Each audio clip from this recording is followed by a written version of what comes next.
Cyril, over here. Farah.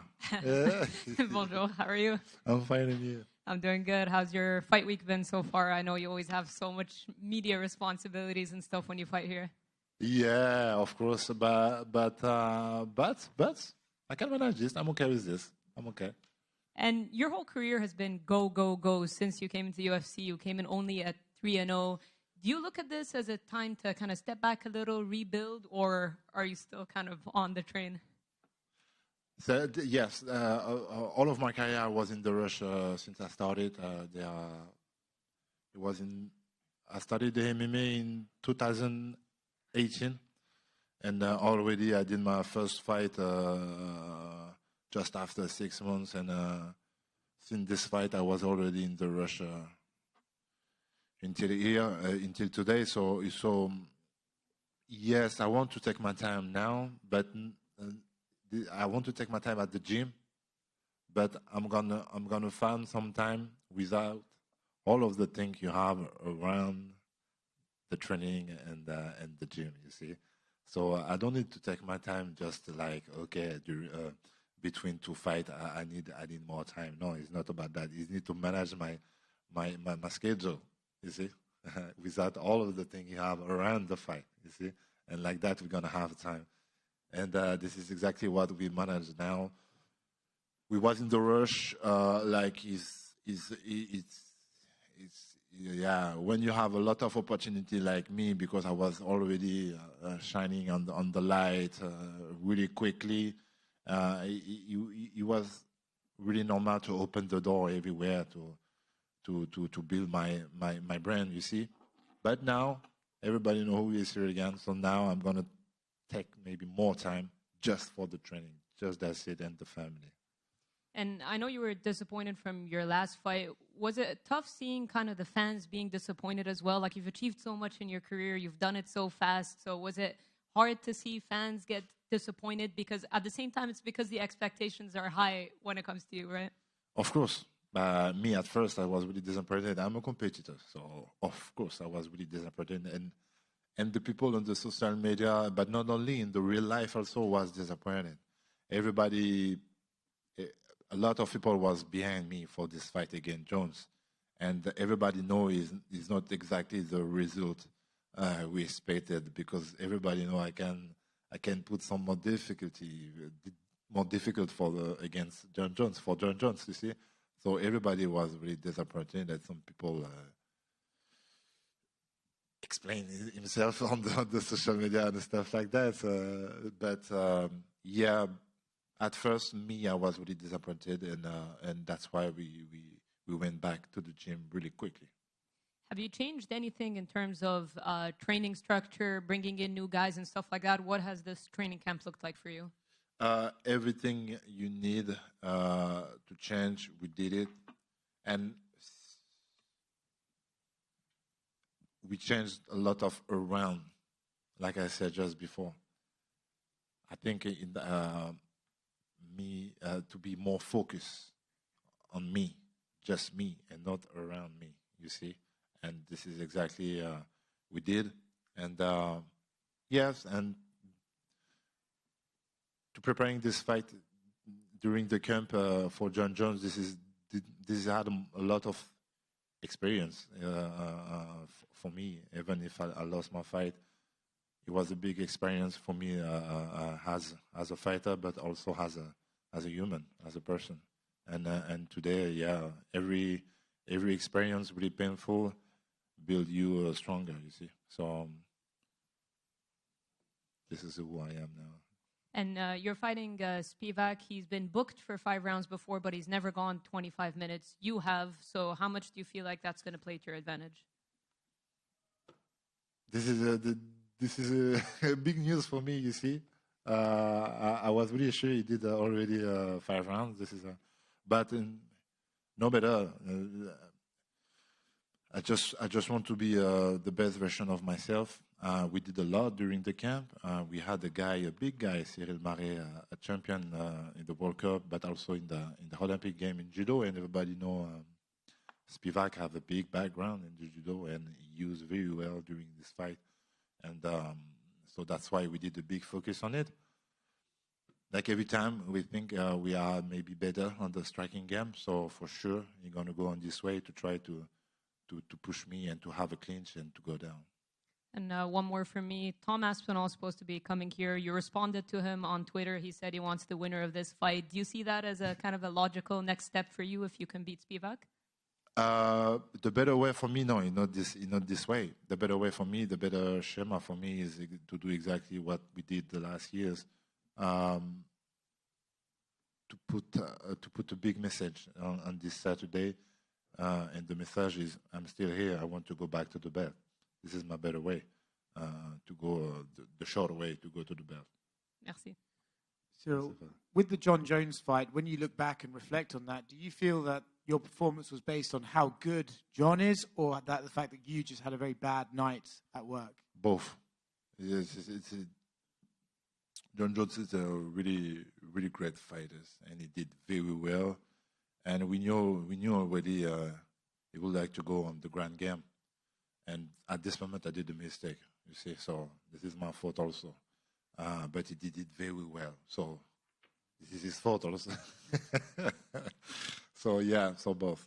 In a way, is that loss unique, right? Because obviously, you lost to Francis, but to lose to someone like John Jones, big guy, it's unique. The reaction you get from everyone else is so much more negative and so much more, they're passionate about their negative, right? Do you think that after that, it's almost you've experienced something that no one else in this sport will ever really understand, and it's very unique to you, and you can take that to learn from and use in the future? Of course. This has had me a lot of experience. Even if the fight did just 3 minutes, this had a lot of experience for my career. A lot. So, yeah, I'm going to use everything I can to be a better version for the future. So, for my next fight also, of course. Obviously, I'm sure it was a very painful loss, but how long did it take for this pain to become motivation, to get back in the gym? Were you at work right away? Did it take a while? What was it like? It was really quick. It was really quick. We went back to the gym just 1 week after this fight because we want to fix this really quickly. It was not like a punition, but like, okay, now no question, no choice. I gave me no choice. Like, we don't give about all around the fight, the gym, and the family. Now it's just that. Obviously, now everyone's going to say, oh, well, to beat Cyril, you just wrestle him, and then that's how you win the fight. I'm sure Sergey Spivak probably feels this might be helpful to him too. Do you sort of anticipate that on fight night this weekend, you'll be able to prove that that's not just the way you beat Cyril Gane, that you have to really come and be very special to beat you? Yes, of course. The people maybe think, yeah, it's really easy to win again Cyril. You just need to wrestling a little bit, but trust me, we work a lot at the gym, and you see, for me, the gym, when you do some sparring, this look like a little fight, and that's why it's really important to do a lot of sparring, intelligent sparring between two fights, and that's why I'm always confident before the fight, because we do some sparring with some wrestler, everything you want. I manage this very well. So that's why before a fight, I'm really not stressed about that. Really not. Really not. This might sound a bit negative, but Francis, you lost to him and then he left. So you could never get that rematch. John sounds like he's going to fight Stipe and then retire. So you might never get that rematch. Is that something that you think about and think, man, it's going to suck for me personally that I'll never be able to prove? Or you just have to say, c'est la vie, what it is? C'est la vie. C'est la vie. And I'm not this kind of guy like, I don't have any nightmare like, no, that's okay. Okay, he won. I don't have my revenge, but that's okay. That's okay. I'm going to have my revenge against another guy. I just want to prove to myself I can be a better version of myself step by step. If you fight Tom Aspinall, do you fight him in London or Paris? This is a great question. Maybe you need two fights. Maybe, like I said, you're gonna have one first in London or Paris, and the revenge in London or Paris. And then the trilogy in Las Vegas. Huh? Yeah, I think it's gonna be Las Vegas if you have a fight. Cyril over here. Yeah. It's your 7th straight main event since you fought Junior Dos Santos in 2020. Do you enjoy being in the spotlight and being the poster boy? Can you repeat, please? Sorry. It's your 7th straight main event since you fought against Junior Dos Santos. Do you enjoy being in the spotlight?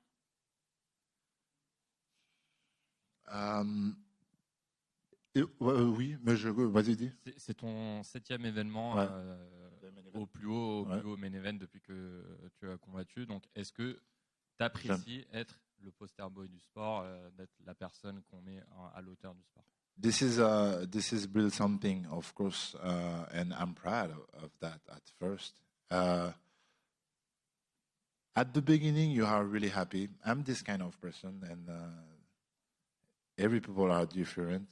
At the beginning, you are really happy to have everything like that, all the camera and you can explain everything, all the camera, the light outside on you. But now, no. I'm done with this. I'm really done with this. I just want to win every fight and to go on the top how far I can do. And no, now my time, like I say, I just want to be focused on myself and no parasite, nothing, nothing but just the training, the gym, the family, and that's it. I'm like that. When you started your career, yes, you like that a little bit, you enjoy it a little bit, but no, I'm done with it now. And a former opponent in yours, Derek Lewis, he won recently with a flying knee, took off his shorts and danced. I wonder, what did you think of that fight? It was beautiful. I'm so happy for him. I love this guy. I'm so happy for him, for real. And last one from me. Who do you think wins, John Jones or Stipe Miocic? I said yesterday for the storytelling, still undefeated. I'm gonna say John Jones, and if it's possible to have my revenge after this fight, if I did very well, if I do really well, and yeah, I'm gonna say John Jones. Thank you. Pleasure. Cyril, Pierre from No Sense. I begin in English. I will translate for the French people. I talked with Thomas Pinal after his win in London, and he told me he wants to step in the cage if you win. Is something that give you extra motivation to build a rivalry with this man, England-France rivalry too? It's something. You know already the answer. I'm sure, but I'm not this kind of guy, and I don't need like we did the last years with Tai Tuivasa. Yeah. Tuivasa can be my friend for real, but we did a big war. Like, don't need to be a bad person or to do something like wrong or something no, I don't need that. I don't need that to do a war. And I talked with Soeb Bouafia, a French boxer who will compete in the Olympian, and he told me that today you are a different guy. What's happened with the French people after the last fight changed something in you, and he told me he's not the bon gamin anymore. What you have to tell about that? Told us about that. This is my friend. This is my brother. Yeah. No, I'm still the bon gamin. I'm still the same person. But yeah, we fixed some stuff also in the gym. The way how we're going to train during the sparring and what we're looking for. And yes, maybe you're talking about now we try to finish also the sparring partner. You see, so this is the little different than before. And yeah, but I'm still the same person. For be exact, he told me you were Spider-Man, and today you're like more Venom. So it was his word, but we will see that on Saturday. And the last question, can we expect a game plan like the game plan Sean O'Malley used against Aljamain Sterling, or do you want to show something in your ground game? I don't want to prove anything. I just want to win my fight at first, and so if I can stay on my feet, it will be better. Of course, like O'Malley did, he did very well. We had a lot of examples like that, but yeah, to impose my style, yeah, this is my job. Thank you very much, and Pleasure. good luck. Merci beaucoup. Merci mon gars.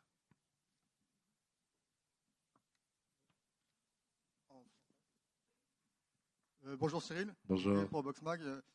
Je voulais savoir, bon, tu as répondu un peu plus ou moins à la question en anglais. Bon, on sait que ton dernier combat face à John Jones, ça n'a pas été une réussite en termes professionnels. Mais on a vu que c'était quand même assez difficile pour toi aussi au niveau humain. Parce que tu t'attendais pas forcément à ce retour par rapport à tes fans et tout. Est-ce que, enfin, tu peux revenir un peu avec nous sur ce côté-là et est-ce que tu as décidé de venir avec des ambitions différentes, avec un style différent Ben, c'est toujours tant qu'on ne le vit. C'est marrant, ça me rappelle une conversation que j'avais eue avec un ami qui était avant moi, qui est un groupe Bon Gamin aussi, qui a le tatou comme moi, Bon Gamin, qui lui est dans la musique et qui lui est un artiste et qui du coup très fragile et beaucoup plus fragile, c'est le bon mot, et qui me disait, et pourtant on n'a pas vécu ce que moi j'ai vécu, mais qui avait peur de ça justement. Et il a vécu un tout petit peu, mais c'est différent parce que c'est la musique. Et il me disait, il n'a pas fait un burn-out, mais il a coupé un moment de temps avec son plaisir qui était de faire la musique parce qu'il avait peur de ça. Donc c'est des choses qui sont fortes quand même, tu vois, qui ne sont pas négligeables. Et ce qu'il me disait, c'est que parce qu'il sait que je suis quelqu'un de fort, il sait que toute ma vie, j'ai eu des épreuves dans ma vie. Et il sait que je suis fort, à quel point je suis fort, et que j'ai jamais de problème, et que je me plains jamais, et que Cyril c'est toujours le mec qui est toujours heureux, qui n'a jamais de problème. Moi j'ai jamais eu de problème dans ma vie si tu m'écoutes. Mais il m'a dit ça, tant que tu le vis pas, tu sais pas. Tant que tu le vis pas, tu sais pas, tu vois. Et ça, on en a reparlé il y a pas longtemps. Tu te rappelles ce que je t'ai dit? Tant que tu le vis pas, tu sais pas ce que c'est, tu vois. Tu sais pas à quel point c'est compliqué. Et donc c'est ce qui s'est passé. Donc ça a été quelque chose, oui, de dur. Mais encore une fois, j'ai cette force-là de relativiser et de dire bon, calme-toi, tu vois, il y a quelques années, tu étais où? Tu vendais du meuble, tu faisais ci, tu faisais ça, calme-toi. Rappelle-toi, on a ressorti une vidéo. Il avait pris une vidéo de moi où on rigolait, il y a quoi? C'était juste avant mes débuts, où sur mon compte en banque, il y avait des sommes dérisoires. Il y avait des 5 euros par-ci sur le compte commun avec madame. Il y avait des 16 euros, des choses comme ça, tu vois. Donc aujourd'hui, ça me fait sourire, tu vois. Et je me dis, bon, relativise quand même, calme-toi. Oui, tu as perdu, tu as un compétiteur, ça fait mal. En plus des fois de ça, derrière, on peut te le mettre en plein visage. Les gens utilisent un peu le buzz sur ça, sur les réseaux, l'effet des réseaux aussi, qui est un peu trop... qui est un peu malsain, il faut le dire. Il y a des bons côtés sur le réseau, mais aussi beaucoup de mauvais côtés. Mais voilà, au-delà de ça, ça ne m'a pas changé. Ça m'a construit. Et comme je dis, chaque étape dure de la vie te construit et te rend plus fort. Mais je ne change pas. Je reste la même personne. Mon style ne change pas. Et j'ai toujours le même but, c'est de kiffer ce que je fais, d'aimer ce que je fais parce que j'aime ce que je fais, j'aime le sport. Je crois que dans ma vie, je n'avais jamais réalisé, mais en fait, je voulais vivre du sport. Et aujourd'hui, je le fais, il ne faut pas l'oublier. Et aujourd'hui, je gagne bien ma vie. J'ai une famille, j'ai des beaux enfants et tout va bien dans ma vie. Et c'est ça qu'il ne faut pas oublier. Donc je reste la même personne et je reste avec les mêmes ambitions. C'est de gagner combat après combat. Alors du coup, tu as fait déjà des super combats, tu avais des gros défis, tu as combattu 2 fois pour la ceinture. Mais aujourd'hui, tu reviens d'une défaite où finalement, quand même, elle a resté un goût amer. Le public, entre guillemets, t'attend au tournant. Est-ce que du coup, tu as un peu la pression? J'ai décidé d'arrêter avec ça. C'est un choix, je crois. Je crois que la pression, c'est un choix. J'ai décidé d'arrêter avec ça. Vraiment, ou bien parce que l'étape que j'ai subie m'a rendu plus fort, ce qui fait que je ne reçois plus cette pression-là. Mais j'ai décidé d'arrêter avec ça. De plus parler d'attente de gens, de mettre la pression de ceci, de cela, Even Paris, devant, devant ton public, etc. Je veux retrouver, c'était un peu mes mots que j'ai eu, je veux retrouver les sensations que j'avais quand j'ai commencé le MMA. Quand j'ai commencé cette discipline, nouvelle discipline, j'apprenais à fond tous les jours. Je kiffais tous les jours, j'allais combattre, je voyageais avec mes amis, je gagnais un peu d'argent, mais c'était juste magnifique. Je gagnais et je veux retrouver ça. Donc je veux m'entraîner et aller gagner mes combats. That's it. Et dernière question pour moi. Bon, comme je disais, tu as fait déjà des super gros combats, super importants, mais au final, celui-là il est très important. Tu classerais où parmi niveau d'importance par rapport à tout ce que tu as déjà fait? Niveau d'importance par rapport à ce que j'ai fait, c'est une bonne question. Chaque combat est super important. Malheureusement, je suis très sur le présent, moi, et j'attache énormément d'importance au moment présent.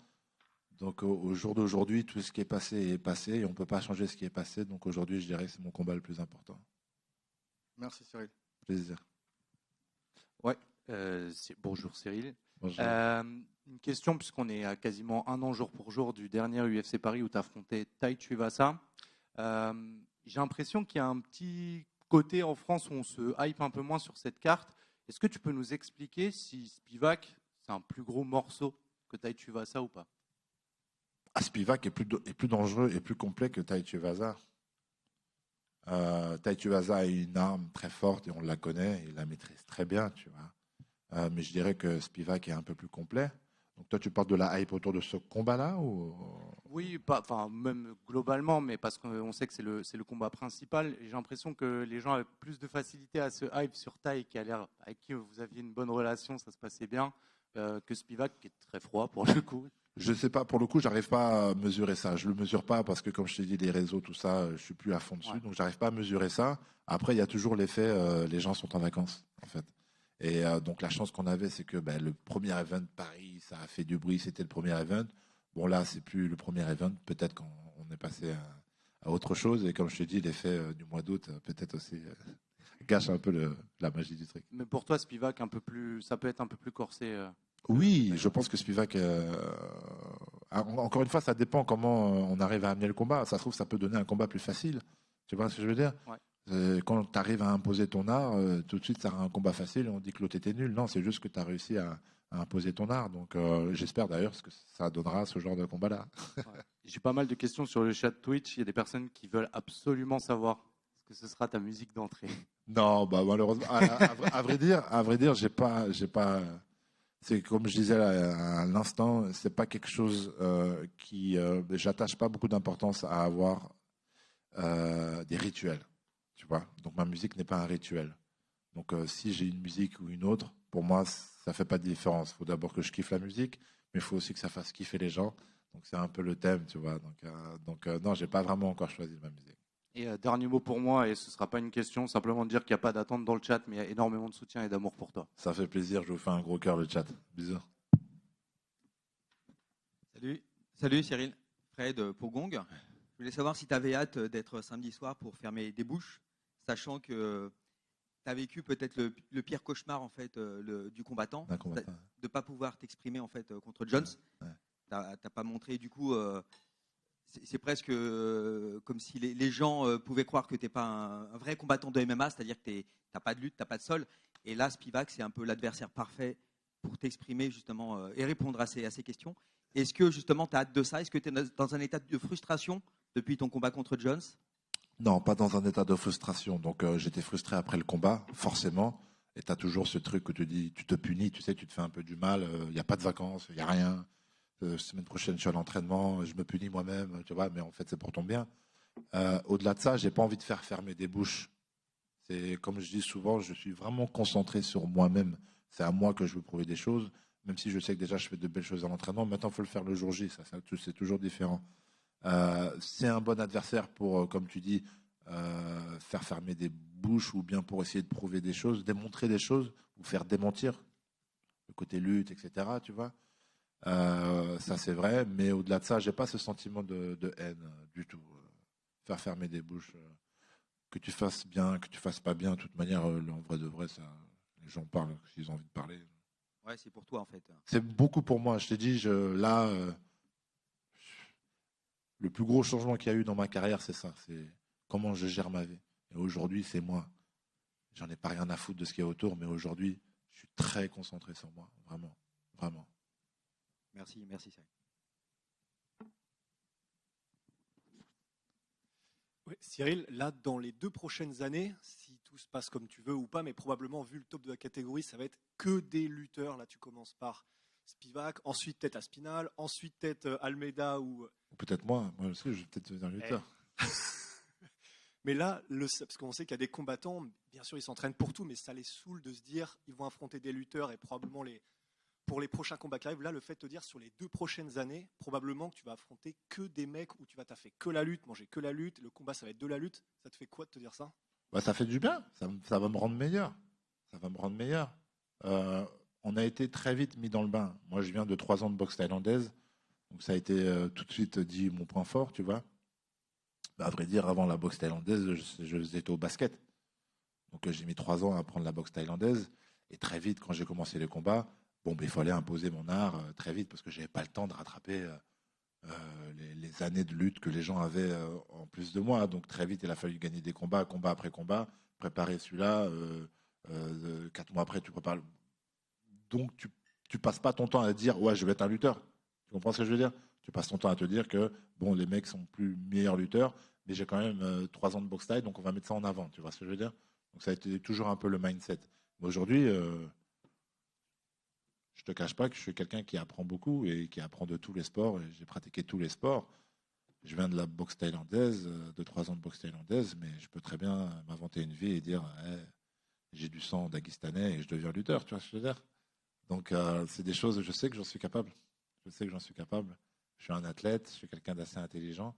Et si jamais on s'amuse à axer, à dire ouais, moi aussi je vais être juste un lutteur, un pur lutteur, et à dire j'oublie un peu mon pied-point, tu vois, parce que ça nécessite ça aussi un peu pour être très concentré sur ça. Je pourrais très bien le faire aussi, tu vois. Mais voilà, pour répondre à ta question, ça ne me dérange pas. Ça ne me dérange pas. Vraiment, ça ne me dérange pas. Ça va me rendre meilleur. Bonjour Cyril, est-ce que tu t'attendais à autant incarner la popularisation du MMA en France? Et comment tu gères ce rôle un peu de monsieur MMA en France, pour appeler ça comme ça? Non, au début, tu t'attends pas à ça. Au début, tu fais ton truc. C'est vraiment le truc. Au début, tu fais juste ton truc. Et là, j'ai commencé la boxe thaï, on m'a dit viens essayer la boxe thaï. J'ai commencé, on m'a dit vas-y, viens faire des combats. Et moi, gagner déjà 400 € avec un combat le week-end, je me dis waouh. Tu vois ce que je veux dire? J'ai un loyer à payer et tout, ça va m'aider, tu vois. Je vais en faire un tous les mois, et puis ça augmente, t'es à 800 €, après t'es à 1200, 1500 et tout. Putain, tu te dis, ouais, je vais faire des combats tous les mois, ça va être bien, tu vois. Tu penses juste à ça. Tu vois. Et puis petit à petit, tu fais tes combats. Et au bout de 3 ans, je croise la salle de Fernand. Et à la base, je veux juste faire un peu de pied-point pour éviter de faire des heures de route à l'opposé de Paris, parce que j'habite de l'autre côté de mon club et tout. Et il me dit, à nouveau, viens faire du MMA. Je dis, ok, vas-y, tu vois, pourquoi pas? Il me dit qu'on peut gagner plus d'argent. Je dis, écoute, moi, c'est ça que je recherche, tu vois. Et de fil en aiguille, tu fais ton truc, et puis d'un coup, on dit, mais c'est toi le porte-drapeau français, c'est toi Ah ouais, ok, c'est toi, ouais, ok, ouais, ça va, pour l'instant, je suis confortable avec ça, j'ai pas de problème. C'est vous qui le dites, c'est pas moi, de toute manière, tu vois. J'ai été fier d'être un peu le précurseur du mec qui a un peu, tu vois, tâté là-haut, tu vois. Je suis un peu le précurseur, c'est vrai, mais il y a eu des combattants avant moi, français déjà à l'UFC. Et une question en plus, juste une dernière question. Concrètement, comment tu arrives en fait à t'imposer, plutôt comment en fait qu'est-ce que tu réponds aux gens qui te trouvent peut-être trop nice par rapport à ton attitude justement qui va à l'encontre en fait des codes quelque part de l'UFC? Bah malheureusement, je vais laisser ces gens déçus parce que je ne changerai pas. Je ne changerai pas. Ça c'est une certitude. Je ne changerai pas. Je suis moi-même depuis que j'ai commencé devant les caméras, dans la cage, en dehors de la cage, les gens qui me croisent dans la rue. Et c'est mon identité, et c'est mon éducation, et c'est ma vision de la vie, tu vois. Et ça ne changera pas. Même si des fois les événements font que tu changes un peu, je ferai tout pour que ça ne change pas. Ça ne changera pas. Merci Cyril. Thank you everybody.